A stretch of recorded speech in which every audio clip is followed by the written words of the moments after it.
사도 바울은 데살로니가 교회에 대한 부담이 많았습니다. 왜냐하면 데살로니가 교회에 머무르는 시간이 얼마 안 되었습니다. 불과 3주 정도밖에 머무르지 않았기 때문에 참 바울이 부담이 커서 디모데를 보냈습니다. 디모데를 보내서 데살로니가 교회가 어떻게 형편이 지금 되고 있는지 가보라. 그 디모데가 다녀왔습니다. 다녀와서 너무나 놀라운 소식을 전하는데, 그것은 뭐냐? 데살로니가 교인들이 신앙생활을 너무 잘한다 이거죠. 그래서 바울이 너무 기뻐합니다. 그런데 데살로니가 교인들이 디모데를 만났을 때에 사도 바울 선생님에게 이걸 꼭 물어봐 주십시오 하며 질문을 한 게 있었습니다. 그게 뭐냐 하면은, 데살로니가 교회 교인들이 지금 예수를 믿고 사도 바울이 주의 재림이 오실 때에 우리가 완전히 새롭게 될 거라는 그 메시지를 듣고 데살로니가 교인들은 순수하게 주님의 재림을 기다리고 있었습니다. 그래서 주님의 재림이 이제나 저제나 오실까 하고 기다리는데 무슨 문제가 발생했느냐? 자기 가족과 친지 가운데에 그만 세상을 떠나는 사람이 생긴 겁니다.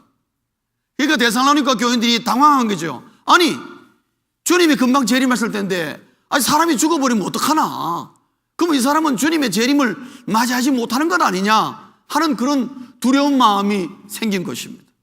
그래서 오히려 그들로 말미암아 죽음에 대해서 두려워하고 오히려 예수 안 믿는 사람보다 더 두려워하고, 그리고 죽은 것에 대해서 매우 슬퍼하고, 달리 슬퍼하는 것이 아니라 주의 재림을 함께 우리가 맞이하지 못한다는 그게 너무 사람들이 슬퍼해서 우리가 이렇게 지금 마음이 이런데 우리 바울 선생님이 뭐라고 말씀하시는지 우리가 바울 선생님에게 뭔가 대답을 좀 듣고 싶다고, 그런 메시지가 디모데에게 전달되었습니다. 그래서 사실 사도 바울이 디모데 전서를 쓰게 된 거죠. 그래서 오늘 본문을 통해서 바로 데살로니가 교인들이 물었던 그 질문에 대한 답을 여기에 해주고 있는 것입니다. 바울의 대답은 오늘 세 가지로 우리에게 알려주고 있고, 또 이것은 오늘 우리 그리스도인들에게도 동일한 질문과 대답이 될 수 있는 그런 내용이라고 볼 수 있습니다. 오늘 우리에게 많은 사람들이 데살로니가 교인들처럼 그렇게 주님의 재림을 갈망하며 또한 주님의 재림을 얼마나 사모하느냐 하는 문제에는 아마 우리가 데살로니가 교인들보다 더 못할지도 모르겠습니다만은, 어쨌든 간에 또 그 나름대로 우리는 많은 것을 알고 있고 이미, 그래서 죽음 이후에 영생이 있다는 걸 우리 다 알고 있기 때문에 별다른 그렇게 어려움이 없을 수도 있겠습니다만은, 그러나 오늘 바울이 데살로니가 교인들에게 준 이 메시지는 오늘 우리에게도 똑같은 역량과 똑같은 능력으로 임하는 말씀이라는 거죠. 그래서 오늘 이 말씀을 통해서 우리가 바울이 뭐라고 우리의 그리스도인의 미래에 대해서, 예수 믿는 그리스도인이 다가올 미래에 대해서 뭐라고 말씀하는지, 물론 여러 곳에서 말씀했고 주님도 말씀하셨지만은 오늘 이 바울의 말씀은 예수님의 말씀과 거의 동일한 맥락, 그리고 요한계시록 20장에서부터 22장에 나와 있는 그 마지막 때의 모습과 거의 같은 관점을 가지고 있는 것입니다. 바울은 오늘 본문을 통해서 죽음을 너무 두려워하고 예수님의 재림을 맞이하지 못하는 그런 것에 대해서 두려워하고 슬퍼하는 데살로니가 교인들에게 첫째로 무슨 말을 해주고 있냐면은, 데살로니가 교회 성도님 여러분, 죽음이 끝이 아니다, 그 말을 해주고 있어요. 죽음이 끝이 아니다. 바울은 오늘 표현하기를 뭐라고 표현했느냐? 그리스도인의 죽음은 자는 것이다, 이렇게 표현하고 있어요. 오늘 여러분 본문에 보면 나와 있어요. 바울이 그 말을 하고 있습니다. 잔다는 말을 하고 있습니다. 여러분, 죽는다는 말과 잔다는 말은 분명히 차이가 있습니다. 그렇지요? 죽었다는 얘기는 다시는 그 사람은 일어날 수가 없지만은, 잔다는 말은 무슨 말입니까? 그 사람은 anytime 일어날 수 있다 이 말입니다. 근데 바울은 얘기하기를 죽은 자를 향해서 죽었다고 얘기하지 않고 잔다고 얘기합니다. 그럼 바울이 말하는 그 잔다는 의미가 뭐냐? 그것은 죽음은 끝이 아니라 이 말이죠. 죽음이 끝이라면은 우리는 정말 애석해하고 슬퍼하고 데살로니가 교인들처럼 그렇게 슬퍼하는 것이 마땅하지만, 그러나 바울은 얘기하기를 죽음은 자는 것이다. 즉 그 말은 끝이 아니고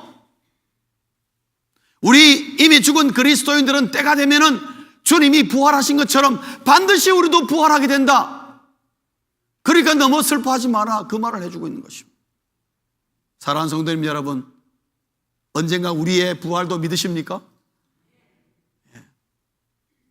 주의 재림을 기다리다가 우리의 육신이 쇠약하여서 우리가 먼저 이 세상을 떠날 수 있습니다. 뭐 오는 건 순서가 있어도 가는 건 순서가 없으니까 어느 누가 장담을 하겠습니까마는. 그러나 분명한 것은 때가 되면은 우리 모든 그리스도인들이 부활할 것이라는 것이죠. 그 부활에 대한 얘기를 오늘 본문에 해주며 죽음은 결코 끝이 아니다. 그리고 주님께서 재림하실 때에 이미 죽은 자나 우리 살아있는 자나 모두가 우리가 함께 서로 다 만나게 될 것이다. 서로 마주 보게 되고 우리가 주님을 맞이하게 될 것이다. 그렇기 때문에 주의 재림 시에 우리가 다 만날 것이므로 죽은 자 때문에 너무 슬퍼하지 말라. 그 말을 해주고 있어요. 왜? 죽음은 끝이 아니다.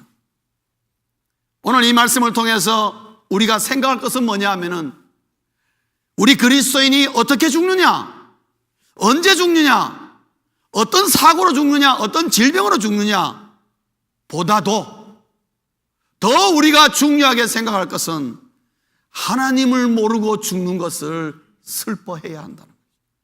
하나님을 모르고 죽는 것을 여러분 슬퍼해야 합니다. 가는 것은 순서가 없는데 하나님을 모르고 죽는다는 것을 우리가 애곡하고 슬퍼해야 되는 것입니다. 그리고 먼저 죽는 것을 두려워하지 말고 예수를 믿지 않고 죽는 것을 두려워해야 된다고 말하고 있습니다. 그래서 주의 재림 시 우리가 다 만날 것이기 때문에 지금 중요한 것은 뭐냐 하면은 하나님을 믿고 하나님을 알고 죽느냐 안 죽느냐 이게 중요한 것이지, 이것 때문에 우리가 슬퍼할 문제가 생기는 것이지, 예수 믿는 자의 죽음은 자는 것이므로 너무 슬퍼하지 말라고 바울이 위로의 말을 해주고 있습니다. 두 번째로 바울이 오늘 본문 가운데서 데살로니가 교인들이 하는 교훈은 뭐냐 하면은 그럼에도 불구하고 사랑하는 성도님들이여, 우리가 주께서 재림하실 때 우리는 모두 다 들림을 받아야 한다. 그렇게 얘기하고 있어요. 다 들림을 받아야 한다. 주께서 재림하실 때에 온 천하가 다 알게 될 것인데 그때 예수 믿는 모든 사람들이 전부 다 들림을 받아서 공중에서 주를 영접하게 된다고 말했습니다. 사랑하는 성도님 여러분, 우리 서로 좌우에 쳐다보면서 꼭 이 말 한마디 합시다. 우리 같이 들림 받읍시다. 우리 같이 들림 받자고. 여러분, 이 말 굉장히 중요합니다. 여러분, 주님 공중에 재림했는데 나는 들림을 받았는데 저 사람이 들림 보지 못했다. 아이고, 어떡하면 좋겠습니까?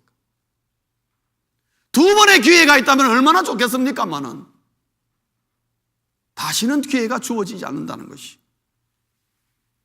오늘 여러분, 바울은 우리에게 분명히 얘기하고 있습니다. 주님 재림하실 때에 예수 믿는 모든 그리스도인들은 다 공중에 들림을 받아서 공중에서, 이 공중이 어딘지는 저도 모르겠어요. 그거 가지고 여러분 고민하지 마세요. 어쨌든 간에 공중이에요. 땅과 하늘 사이 어딘지 모르겠지만, 그러나 그곳에서 반드시 우리가 주님을 맞이하게 되는데 그때에 이미 죽어서 땅속에 들어간 자들이 땅을 뚫고 다 부활해서 먼저 살아나게 되고 그 다음에 산 자들이 그대로 들림을 받아서 공중에서 주를 영접한다고 얘기했습니다. 사랑하는 성도님 여러분, 사랑하는 내 가족, 내 친지, 사랑하는 우리 써니사이드 공동체 속한 온 식구들이 이때에 다 들림 받을 수 있기를 주의 이름으로 축원합니다. 그때 가서 땅을 치고 무릎을 치며 후회하는 사람이 없기를 바랍니다. 아직도 예수 그리스도를 믿지 못하고 예수 그리스도가 나의 구세주임을 확신하지 못한 분 계십니까? 더 늦기 전에 오늘 지금 예수 그리스도를 나의 구주로 영접하고 예수 믿는 그리스도인으로 거듭날 수 있기를 주의 이름으로 축원합니다. 왜냐하면 주님은 언제 오실지 모르기 때문에. 주님 재림하실 때에 확연히 드러나는 것이 하나 몇 가지가 있습니다. 그 중에 하나가 뭐냐 하면은 그때의 신자와 불신자가 명확하게 드러난다고 얘기했습니다. 예수 믿는 사람과 예수 안 믿는 사람 분명하게 차이가 난다고 그랬습니다. 죄송하지만 불신자들은 들림을 받을 수가 없다고 그랬습니다. 그리고 예수님 재림할 때에 분명한 것은 내 신앙의 수준이 확연하게 공개적으로 드러날 것이라는 것입니다. 정말 주님 재림할 때에 부끄러운 구원을 받는 사람이 있는가 하면은 정말 자랑스러운 구원을 받는 사람이 있을 것이라는 것이죠. 이왕 우리가 예수 믿고 주님 앞에 들림 받을 바에는 자랑스럽게 들림 받으시기를 주의 이름으로 축원합니다. 그때 창피해가지고 부끄럽게 나 같은 것도 구원을 시켜주긴 시켜주나요? 이렇게 말하면서 구원받지 않기를 바랍니다. 당당하게 마라나타 주여 오시옵소서. 우리 마라나타 찬송 많이 불러야 돼요. 마라나타는 말이 무슨 말인지 아십니까? 주여 오시옵소서. 어떤 분들은 주여 어서 오시옵소서 그러는데 어서라는 말은 그 말이 안 들어가 있습니다. 그냥 주여 오시옵소서. 어서라는 말 넣어도 아무 관계 없습니다만 주여 오시옵소서. 주여 우리가 환영합니다. 주님이여 내가 얼마나 기다린 줄 아십니까 주님? 우리가 이렇게 말해야지요. 주님 벌써 오셨어요. 이렇게 얘기하면 안 됩니다. 여러분.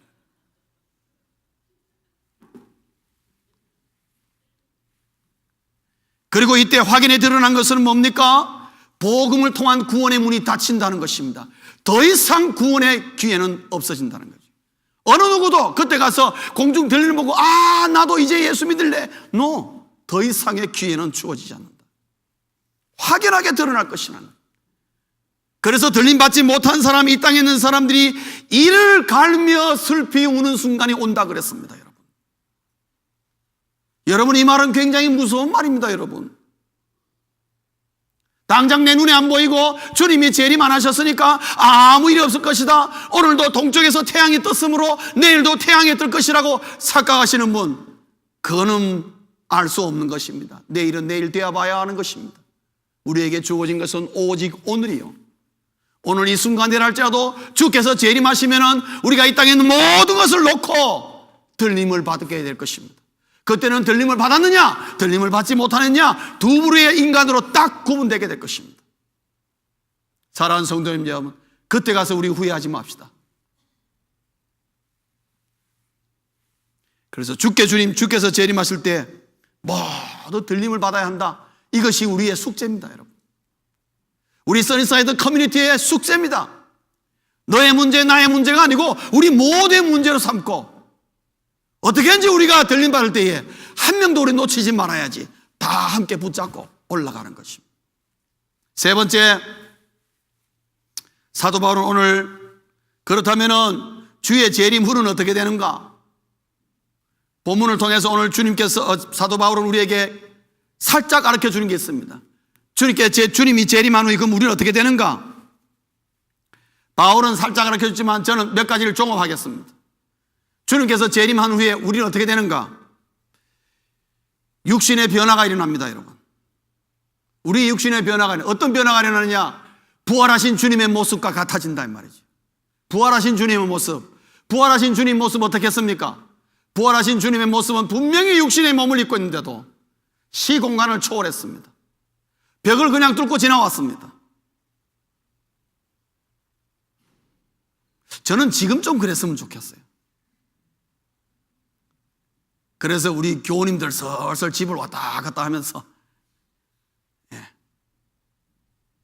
무시로 신방하면서 복을 빌어주고 좋은 목적으로, 제가 나쁜 목적으로 그런 게 아니라 좋은 목적으로 육신의 변화가 일어나는 것입니다. 부활하신 주님의 모습은 분명히 육신의 몸을 입었는데 시공간을 초월하셨습니다. 그럼에도 불구하고 유령이 아니라 제자들과 함께 음식을 먹었습니다. 그래서 정말 신비한 몸을 우리에게 보여주셨습니다. 이 땅에서는 볼 수 없는 신령한 몸을 우리에게 분명히 보여주셨습니다. 육신의 변화가 일어납니다. 두 번째는 뭐냐 하면은 사탄과 그의 세력의 접근 자체가 불가능하다는 것입니다. 예수님 재림하신 다음에 우리의 삶에 더 이상의 사탄의 접근은 불가능합니다. 악한 영이 우리를 엄습할 일이 없습니다. 오히려 그 모든 것으로부터 우리는 자유롭게 될 것입니다. 더 이상의 눈물이 없을 것이며, 더 이상의 고통이 없을 것이며, 더 이상의 질병과 슬픔과 두려움과 불안이 없을 것입니다. 왜냐? 사탄과 그의 세력, 이 공중권세에 이루어진 모든 환경적인 여건들이 전혀 우리의 삶에 영향을 미치지 못합니다. 아마 제 상상입니다만은 매우 모두가 건강할 것입니다. 어떤 모습으로 우리가 서로 주님을 영접하고 재림 후에 어떤 모습으로 살지 우리는 잘 모르겠습니다. 그러나 우리 권사님 걱정하십시오. 걱정하지 마십시오. 두통, 허리 통증, 관절염 그다 필요 없습니다. 다 사라집니다. 아멘 하신 분만 주의 능력으로 치유함 받기를 주의 이름으로 축원합니다. 안 하면 안 하신 분은 좀 이따가 나중에.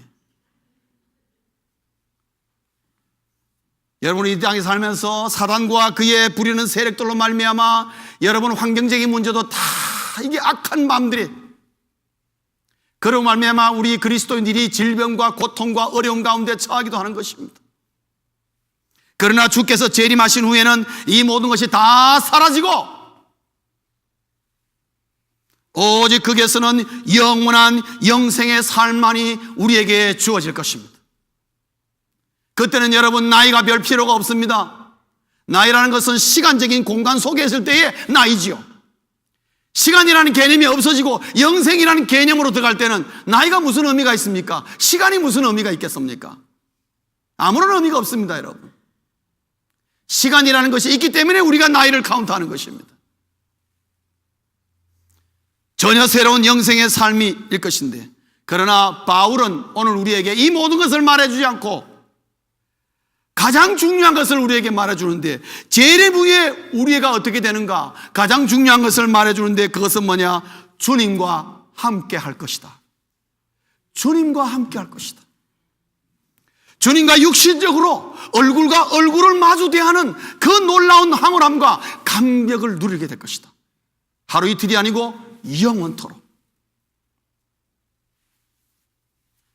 그래서 바울이 재림하신 다음에 주님과 함께 어떻게 될 거냐? 주님과 함께 항상 함께 하신다. 그러면 어디에서 함께 하느냐? 바울이 말한 것은 아니지만 요한계시록과 그 다음에 다른 곳을 보면은 새하늘과 새 땅, 주님이 예비하신 새하늘과 새 땅에서 영원한 삶을 우리에게 줄 것입니다. 새하늘과 새 땅은 사람마다 의견이 조금씩 다릅니다. 어떤 사람 바로 우리가 살고 있는 이 지구를 하나님께서 완전히 리노베이션해서 새하늘과 새 땅으로 만들 것이고, 그래서 여기에 내려와서 살게 될 것이다, 그렇게 말하는 사람도 있고, 어떤 사람은 이곳이 아니라 어떤 제3의 플레이스에, 어떤 장소에 하나님이 예비하신 곳에 살게 될 것이다. 어디든 상관없습니다. 주님이 나와 함께 하신 새하늘과 새 땅이면 우리는 만족한다는 거죠.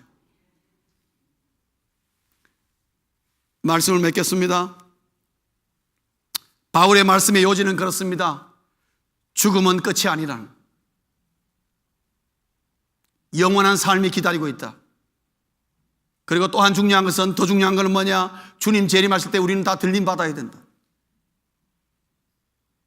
제 생각에는 아마 그때 주님 재림하시며 공중에서 들림받을 때 아마 이 지상에서는 아비규환의 일들이 분명히 벌어질 거라 생각됩니다. 난리가 날 것입니다. 세 번째로는 재림 후에 우리의 가장 기쁨이요 감격이요 놀라운 것은 주님과 함께 영원히 함께 할 것이라는 것입니다. 왜 바울이 데살로니가 교회에 이 세 가지를 줬느냐? 그 이유는 뭐냐? 데살로니가 교인들이요, 이 희망과 이 소망을 붙잡고 서로 붙들어 주라는 것입니다. 말씀의 요지는 것입니다. 왜 우리의 앞으로 일어나는 일을 사도 바울이 가르쳐 주느냐? 오늘 우리에게 왜 이 일을 말해 주느냐? 앞으로 우리가 일어날 일을 왜 말해 주느냐? 서로 붙들어 주라고. 서로 붙들어 주라고. 무엇으로? 예수 그리스도의 재림의 소망의 메시지로 서로 붙들어 주라는 것입니다. 믿음을 서로 강화하고 연약한 자를 서로 붙들어 주어서 예수 그리스도의 부활을 믿는다면 이 모든 것들도 일어날 것이므로 우리의 믿음의, 우리의 인생의 삶의 뿌리는 이 땅에 뿌리 담는 게 아니라 우리의 뿌리는 영원한 예수 그리스도의 재림의 그 하나님의 나라에 뿌리를 두고 있다는 것을 얘기하면서 그 말씀으로 권면하여 서로 붙들어서 한 사람도 나고자가 없이 우리 모두가 함께 손에 손을 붙잡고 주님 재림할 때 함께 들림을 받자고 바울은 데살로니가 교인들에게 얘기를 해주는 것입니다. 함께 들림을 받기 위해서 내가 너희들에게 이 말씀을 가르쳐준다. 이거는 사도 바울이 뭔가 하나님 앞에 계시로 받은 말씀인 것 같습니다. 왜냐하면 주의 말씀에 이런 말을 15절에 하고 있는 것을 보면은, 사랑하는 성도님 여러분, 성도와 성도들끼리 이 땅에 살면서 우리가 서로 붙들어줘야 됩니다. 왜 그런 줄 아십니까? 13절에 말한 것처럼 소망 없는 다른이들이 이 땅에 다수기 때문에 그렇습니다. 늘 세상은 다수 가지고 소수를 핍박하거나 소수의 생각과 소수의 믿음을 우습게 보는 경향이 있습니다. 그리고 소수인 우리들이 그들의 영향으로 말미암아 우리의 신앙이 흔들리고 믿음이 흔들리고 연약해질 수가 있다 이 말이죠. 그러니까 바울이 얘기하기를 다수라고 해서 그들이 주의 재림 때 잘 된다는 것이 아니다. 그건 이 세상에서나 말하는 것이고, 비록 데살로니가 교인들이 몇십 명인지 모르겠지만 너희들이 소수라고 할지라도 하나님을 알지 못하는 온 인류가 있다 할지라도 그러나 결국 공중에 들림받는 건 너희들이다고 주님 말하고 있습니다. 그렇기 때문에 서로 붙들어 주어서 언젠가 주의 호령과 나팔 소리가 울릴 때에 함께 다 주를 영접하러 가자고 바울은 그거를 위하여 오늘 이 말씀을 데살로니가 교인들에게 전해주고 있습니다. 그리고 오늘 우리에게도 동일한 메시지로 전해주고 있습니다. 우리가 이 땅에 사는 동안에 우리의 생업도 하고 우리의 살 거를 살고 매일매일 우리가 충성되이 성실하게 살아야 할 것입니다. 그러나 또 한편으로는 주님이 우리를 부르시고 천사 호령으로 이 땅에 임하실 때에는요, 다 땅에 있는 거 다 놓고 그대로 빈몸으로 들림받을 것입니다. 여기에 살아가는 성도님, 우리의 이 세상에서의 근심 염려가 우리의 삶에 넘치는 것은 세상에 자꾸 뿌리를 들려고 할 때에 그런 현상이 일어난다는 것이요. 바울은 그것을 잘 알았습니다. 데살로니가 교인들이 죽음이라는 것을 가지고 자꾸 땅을 쳐다보니까 너는 그러지 말고 오실 주님을 기대하고 바라보고 다 함께 손을 잡고 서로 붙들어서 주의 재림에 함께 동참하자고 권하는 것입니다. 사랑하는 성도님 여러분, 우리가 이 소망을 가지고 서로 함께 붙들어주며 주님 언제 오시더라도 우리가 함께 단 한 명도 예외 없이 다 함께 우리 손 붙잡고 마라나타 찬양 부르면서 주님 공중에 재림할 때 공중에 함께 들림받아서 기쁜 마음으로 주를 영접하시는 우리 모두가 될 수 있기를 주의 이름으로 축원합니다. 기도하시겠습니다.